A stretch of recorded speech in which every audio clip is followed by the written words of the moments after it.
স্থানীয় সরকার সংস্কার কমিশনের চেয়ারম্যান তোফায়েল আহমেদ বলেছেন, বর্তমানে নির্বাচনটা আমাদের দেশে বেশ ব্যয়বহুল হয়ে যাচ্ছে। এটা দুই অর্থে, একটা হচ্ছে প্রার্থীর জন্য, আরেকটা হচ্ছে সরকারের জন্য। গত সরকারের সময় 2021 থেকে 2024 সালে যতগুলো নির্বাচন হয়েছে তাতে ব্যয় হয়েছে 23,000 কোটি টাকা, আর সময় লেগেছে 225 দিন। লোক নিয়োগ দিতে হয়েছে 19 লাখ। এটা খুবই ব্যয়বহুল ও সময় সাপেক্ষ। একটা নির্বাচন দেশে অনেক অস্থিতিশীল পরিস্থিতি সৃষ্টি করে। আমরা যদি আইন পরিবর্তন করে জাতীয় ও স্থানীয় নির্বাচন যদি একই দিনে করা যায়, তাতে খরচ লাগবে 500 থেকে 600 কোটি টাকা, আর সময় লাগবে মাত্র 40 দিন। আমরা বিষয়টা নিয়ে চিন্তা করছি।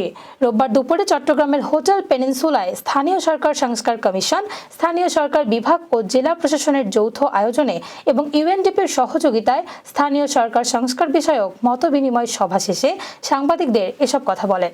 মতবিনিময় সভায় স্থানীয় জনপ্রতিনিধি, প্রশাসনের বিভিন্ন পর্যায়ের কর্মকর্তা, শিক্ষক ও সুধীজনেরা বিভিন্ন ধরনের প্রস্তাব তুলে ধরেন। একজন সাবেক উপজেলা ভাইস চেয়ারম্যান ইউনিয়ন পর্যায়ের নির্বাচনে ন্যূনতম শিক্ষাগত যোগ্যতা মাধ্যমিক বেঁধে দেওয়ার প্রস্তাব করেন। অপর আরেকজন জনপ্রতিনিধি উপজেলা পরিষদে এমপিদের অযাচিত হস্তক্ষেপ বন্ধ করার দাবি করেন। অপর একজন মহিলা ভাইস চেয়ারম্যান পরিষদে কাজ করার ক্ষমতা ও গাড়ির সুবিধা প্রদানের দাবি জানান। এছাড়া অন্যান্যরা জাতীয় নির্বাচনের আগে জাতীয় নির্বাচন প্রদান, না ভোট চালু সহ বেশ কিছু প্রস্তাবনা তুলে ধরেন।